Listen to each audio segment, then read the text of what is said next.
नमस्कार दोस्तों, स्वागत है आप सभी का आज की हमारी हिंदी की इस कक्षा में। दोस्तों आज मैं बात करने जा रहा हूँ कक्षा 9वीं के हिंदी के सिलेबस के रिगार्डिंग। यानी अब क्या हो गया है कि 8वीं कक्षा से बच्चे 9th क्लास में हो गए, प्रमोट हो चुके होकर आ चुके हैं, किंतु कुछ बच्चों के एग्जाम खत्म हो चुके थे और कुछ बच्चों के कंटिन्यू चल रहे थे, तो लॉकडाउन की स्थिति पैदा हुई जिसके कारण जो है वो पाठ्य पुस्तकें नहीं खरीद पाए। मार्केट बंद है, सब कुछ बंद है। तो ऐसी स्थिति में दूसरा ये काम हो गया कि स्कूल्स की तरफ से बच्चों को होमवर्क भेजना शुरू कर दिया गया। अब बच्चे होमवर्क कर तो रहे हैं किंतु उनको सिलेबस के बारे में ज्यादा कुछ समझ नहीं है, पता नहीं। तो आज हम उनकी इस समस्या का समाधान लेकर के आए हैं। आज आप सभी जो है वीडियो के अंत तक बने रहे, आपको 9th क्लास का हिंदी के सिलेबस के रिगार्डिंग बहुत कुछ आज जो है जानकारी मिलने वाली है। तो ज्यादा समय न लेते हुए हम शुरू करने जा रहे हैं आज की हमारी video. Hindi syllabus of class 9th CBSE. ध्यान रखना, सीबीएसई के विद्यार्थियों के लिए ये वीडियो है। सीबीएसई की तरफ से क्लास 9th का हिंदी सिलेबस क्या है उसके बारे में आज हम चर्चा करेंगे। तो हिंदी के अंदर हिंदी की जो पाठ्य पुस्तक है, इसमें हिंदी विषय में 2 पाठ्य पुस्तकें आपकी जो है सम्मिलित की गई हैं। पहली पाठ्य पुस्तक जो है वो है क्षितिज। क्या है? क्षितिज। दूसरी है कृतिका। दूसरी पाठ्य पुस्तक का नाम है कृतिका। तो ये 2 पाठ्य पुस्तकें आपके पास, एक क्षितिज है और दूसरी कृतिका है। तीसरी पाठ्य पुस्तक आपकी रहेगी व्याकरण की, उसके बारे में हम चर्चा करेंगे। पहले इन दोनों के बारे में बात कर लेते हैं। सबसे पहले हम करते हैं कृतिका के बारे में बात। कृतिका के अंतर्गत आपके पास जो है आपके पाठ्यक्रम में, आपकी पाठ्य पुस्तक में 5 लेसन हैं। 5 लेसन है, लेकिन वो 5 के 5 जो है अब सीबीएसई ने उनमें से 2 लेसन जो है वो कट कर दिए। पार्ट 1 जिसका शीर्षक है इस जल प्रलय में, ये कट है आपका, ये नहीं आएगा, ये केवल पढ़ने के लिए है। इसके बाद आता है हमारे पास पार्ट 2। अब पार्ट 2 में क्या करेंगे हम, जैसे पार्ट 2 है हमारे पास मेरे संग की औरतें। पार्ट 2 कौन सा है? मेरे संग की औरतें। तो ये पार्ट 2 है। पार्ट 3 आपके पास क्या है? पार्ट 3 में हमारे पास आ जाएगा रीढ़ की हड्डी। रीढ़ की हड्डी, रीढ़ की हड्डी। पार्ट 4, पार्ट 4 में हमारे पास होगा दोस्तों माटी वाली। माटी वाली। और पार्ट 5 आपके पास रहेगा किस तरह आखिरकार मैं हिंदी में आया। तो ये पार्ट जो है 5वां पार्ट भी आपका सिलेबस में नहीं है। तो ये पहला पार्ट और 5वां पार्ट ये सिलेबस में नहीं है। पार्ट 2, पार्ट 3 और पार्ट 4। पार्ट 2 मेरे संग की औरतें, पार्ट 3 रीढ़ और पार्ट 4 माटी वाली। ये तीन जो है आपके पाठ्यक्रम में रहेंगे। ठीक है दोस्तों, 5 पार्ट है। पहला और 5वां पार्ट केवल और केवल पढ़ने के लिए है। सीबीएसई आपसे जो है इसमें से प्रश्न नहीं पूछेगी। पार्ट 2, 3 और 4 ये 3 पार्ट जो है आपके पाठ्यक्रम में आपको पढ़ने हैं, इनमें से प्रश्न पूछे जाएंगे। और वो प्रश्न कितने नंबर के पूछे जाएंगे वो भी एक बार देख लें आप। अलग से भी मैं बताऊंगा, लेकिन अभी साथ के साथ भी कुछ काम हम कम करते चले जाते हैं। इसमें आपके पास 3 क्वेश्चन पूछे जाएंगे, 3 प्रश्न पूछेगा, 3 प्रश्न पूछे जाएंगे। 3 प्रश्नों में से ये ऑप्शनल होगा आपके पास, ऑप्शनल होगा। 3 में से कोई 2 प्रश्न आप अटेम्प्ट करेंगे। अटेम्प्ट कितने करने हैं? 2 प्रश्न। और ये 3-3 नंबर के 2 प्रश्न होंगे, 6 नंबर का आपके पास इसमें से पूछा जाएगा। 3 पार्ट हैं, इसके क्वेश्चन आंसर आपको लिखवा दिए जाएंगे। और इसमें से जो है आपको केवल और केवल 3 प्रश्न पूछेगा, ऑप्शनल होंगे। उन 3 प्रश्नों में से आपको कोई 2 प्रश्नों के उत्तर देने होंगे। तो ये आपका 6 नंबर का होगा कृतिका में से, ध्यान रखना कृतिका में से 3 लेसन है, सभी को समझ आ गया होगा। चलिए आगे चलते हैं हम। अब बात कर लेते हैं क्षितिज की। अब बात करते हैं दोस्तों क्षितिज की। क्षितिज में हमारे पास क्षितिज को 2 भागों में विभाजित किया गया है। पहला जो हमारे पास है वो है गद्यखंड,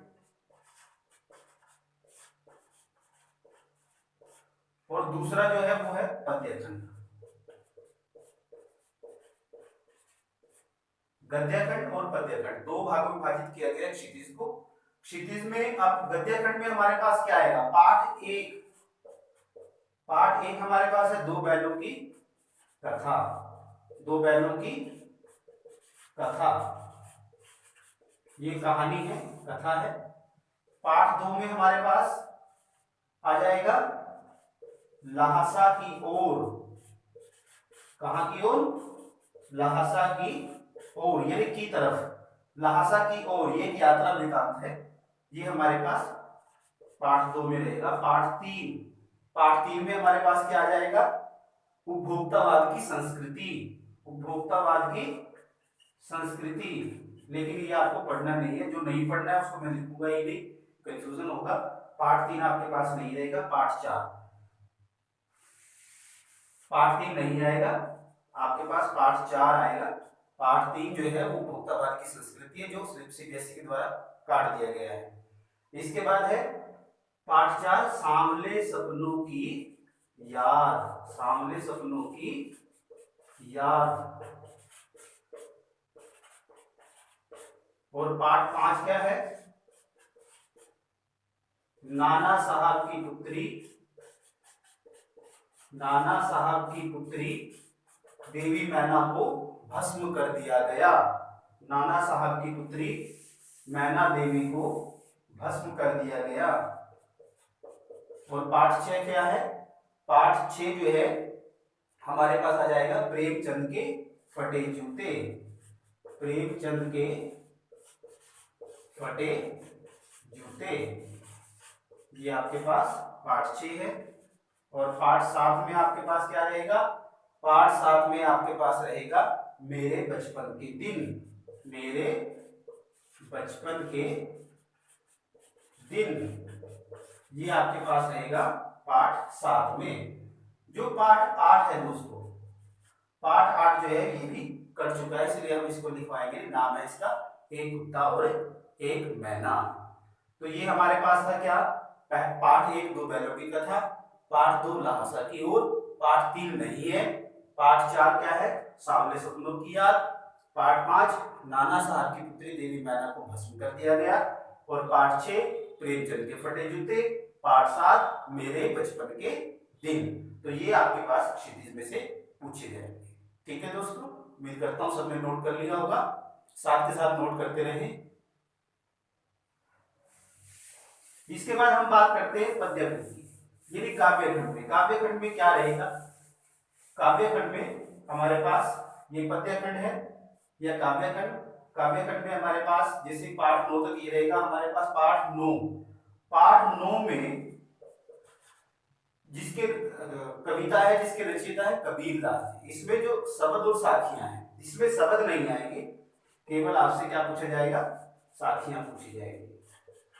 शब्द कट चुका है, शब्द क्या है, वो कटा हुआ है, ये बात याद रखना, शब्द नहीं पूछा जाएगा। इसके बाद पाठ 10 जो है वो वाक कविता है, ये किसकी है, लवदेहत की, कश्मीरी कवित्री है, उनकी रचना है वाक। पाठ 11 में हमारे पास जो है, पाठ 11 में हमारे पास है सवैये, ये रसखान की रचना है। पाठ 12 में हमारे पास क्या है, कैदी और कोकिला, कैदी और कोकिला माखनलाल चतुर्वेदी जी की रचना है, कैदी और कोकिला माखनलाल चतुर्वेदी जी की रचना है। पाठ 11 सवैये, पाठ 12 कैदी और कोकिला। पाठ 13 कौन सा है, पाठ 13 है हमारे पास ग्रामश्री, ये कविता नहीं आएगी आपके पास, ध्यान रखना। पाठ 13 जो है वो पटा हुआ है, जिसका शीर्षक है कविता का ग्राम श्री। इसके बाद हमारे पास है पाठ 14। पाठ 14 में वो क्या हो जाएगा, चंद्र गहना से लौटती बेर। चंद्र गहना से लौटती बेर, तो ये हमारे पास कविता आ जाएगी, चंद्र गहना से लौटती बेर। इस स्थान का नाम है, वहां से कवि लौट रहा है, उसका वर्णन किया गया है। पाठ 15, पाठ 15 में क्या हो जाएगा, पाठ 15 में हमारे पास आ जाएगा मेघ आए। ये कविता है, मेघ आए। पाठ 16, पाठ 16 में हमारे पास दोस्तों आ जाएगा क्या, मेघ आए के बाद यमराज की दिशा। यमराज की दिशा, ये कविता है हमारे पास, यमराज की दिशा। और अंतिम कविता रहेगी हमारे पास पाठ 17 में, जिसका शीर्षक होगा बच्चे काम पर जा रहे हैं। बच्चे काम पर जा रहे हैं। तो ये हमारे पास क्या हो गया। अब ये सिलेबस हमने बता दिया आपको। दो किताबें आपकी, क्षितिज है, कृतिका है। क्षितिज को दो भागों में विभाजित किया गया है, गद्यखंड और पद्यखंड। गद्यखंड के बारे में आप लोगों को बताया, अब पद्यखंड है, इसके बारे में भी आपको बता दिया गया है। 17 तक ये रहेगी। अब इसमें से दोस्तों कविता कौन सी कटी है, ग्रामश्री। कौन सी, पाठ 13 वाला। पाठ 13 जो है वो कटा हुआ है, ये आपने नहीं करना है, केवल पढ़ने के लिए है। इसमें से आपसे प्रश्न नहीं पूछे जाएंगे। ठीक है दोस्तों, चलिए आगे बढ़ते हैं। अब आ जाइए व्याकरण में। अब हम बात करते हैं व्याकरण की, हिंदी व्याकरण। हिंदी व्याकरण में क्या रहेगा, अब थोड़ा सा फेरबदल हुआ है आज, और नोटिफिकेशन आया है सीबीएसई की तरफ से, उसमें भी आपको ये कुछ चीजें उन्होंने की है, उसके बारे में बात चर्चा कर लेंगे। तो आपके पास जो है क्या क्या रहेगा व्याकरण में, उपसर्ग रहेंगे, प्रत्यय रहेंगे, उपसर्ग रहेंगे, प्रत्यय रहेंगे, समास हो जाएंगे आपके, अर्थ के आधार पर वाक्य भेद रहेंगे, अर्थ के आधार पर वाक्य भेद, और वेरी इंपॉर्टेंट पार्ट, उपसर्ग, प्रत्यय, समास, अर्थ के आधार पर वाक्य भेद और अलंकार। ठीक है, अलंकार हमारे पास यहाँ पर कौन से दोनों आ जाएंगे हमारे पास, शब्द अलंकार, अर्थ अलंकार, यानी अनुप्रास से लेकर के मानवीकरण तक, मानवीकरण तक जो है हमारे पास ये अलंकार जो है इसके अंदर आएंगे। ये बात ध्यान रखना, उपसर्ग, प्रत्यय, समास, अर्थ के आधार पर वाक्य भेद और अलंकार। अब कितने नंबर के ये पूछा जाएगा, व्याकरण जो है आपके पास वो 16 नंबर की आएगी। उसके बारे में भी मैं आपको बताऊंगा, लेकिन वीडियो ज्यादा बड़ी हो जाएगी। नेक्स्ट वीडियो में आपको बताऊंगा कि क्षितिज के गद्य और पद्य को कितने अंगों में विभाजित किया गया है और कृतिका को कितने अंगों में विभाजित किया गया है। व्याकरण का कर लेते हैं। व्याकरण जो है वो 16 नंबर की टोटल आपसे पूछी जाएगी, 16 मार्क्स की आपसे पूछी जाएगी। उपसर्ग प्रत्यय है तो 2 नंबर के ये हो गए, 2 के ये पूछेंगे आपसे, 4 नंबर के समास पूछे जाएंगे, 4 नंबर के आपसे अर्थ के आधार पर वाक्य भेद पूछे जाएंगे, और 4 नंबर के आपसे अलंकार पूछे जाएंगे। 2 के उपसर्ग, 2 के प्रत्यय, 4 समास, 8, 12 और 16 नंबर का। 2 नंबर का उपसर्ग, 2 नंबर के प्रत्यय, 4 नंबर का समास, अर्थ के आधार पर वाक्य भेद 4 नंबर के पूछे जाएंगे, और अलंकार जो है वो भी 4 नंबर के पूछे जाएंगे। तो ये हमारा हिंदी का सिलेबस है।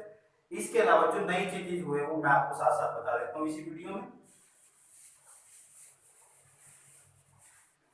पहले दोस्तों क्या होता था, जो निबंध होता था हमारा, सीबीएसई के प्रश्न पत्र में पूछती थी निबंध लिखने के लिए, 10 नंबर का होता था। अब सीबीएसई ने उसमें बदलाव कर दिया, चेंज कर दिया है। अब जो उसमें अनुच्छेद लेखन उन्होंने दिया है, ऑप्शन होगा आपके पास, 3 ऑप्शन दिए जाएंगे, 3 ऑप्शन में से आपको कोई एक लिखना है, और ये 5 नंबर का कर दिया। कितने नंबर का हो गया, 5 नंबर का। यहाँ पर आप निबंध भी कर सकते हो, अब इसकी पुष्टि नहीं हुई है, तो यदि निबंध पूछते हैं तब भी, और अनुच्छेद लेखन के लिए कहा जाता है तब भी कितने नंबर का रहेगा, 5 नंबर का रहेगा।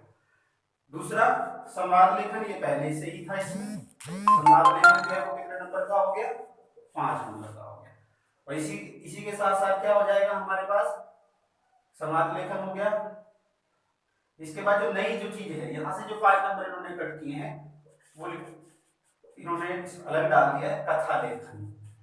यानी आपको कोई टॉपिक दे दी जाएगी, उन टॉपिक्स पे आपको जो है कोई कथा लिखनी है। कथा में कोई कहानी लिखनी है। आपको 3 टॉपिक दे दी जाएंगे, उन 3 टॉपिक्स में से आपने किसी एक टॉपिक पर कथा लिखनी होगी, कहानी लिखनी होगी। ये 5 नंबर का रहेगा, ठीक है। और इसके अलावा विज्ञापन रचना है आपकी, वो 5 नंबर का रहेगा। संवाद लेखन हो गया 5 नंबर का। ये रहेगा हमारे पास। संदेश का भी रहेगा शायद, मैसेज राइटिंग जिसको कहते हैं, 5 नंबर का संदेश राइटिंग का रहेगा, यानी मैसेज राइटिंग का संदेश लेखन। तो ये जो है 5 नंबर का रहेगा। तो उम्मीद करता हूँ आप सबको समझ आ गया होगा। बहुत बहुत धन्यवाद। और फिर भी कोई किसी प्रकार की समस्या तो आप कमेंट बॉक्स में लिख सकते हैं। यदि आपको अच्छा लग रहा है तो चैनल को सब्सक्राइब जरूर करें। और जो पिछली वीडियो है हमारी, इससे पहले हमने जो वीडियो बनाई है वो डिस्क्रिप्शन में आपको उनका लिंक मिल जाएगा। बहुत बहुत धन्यवाद।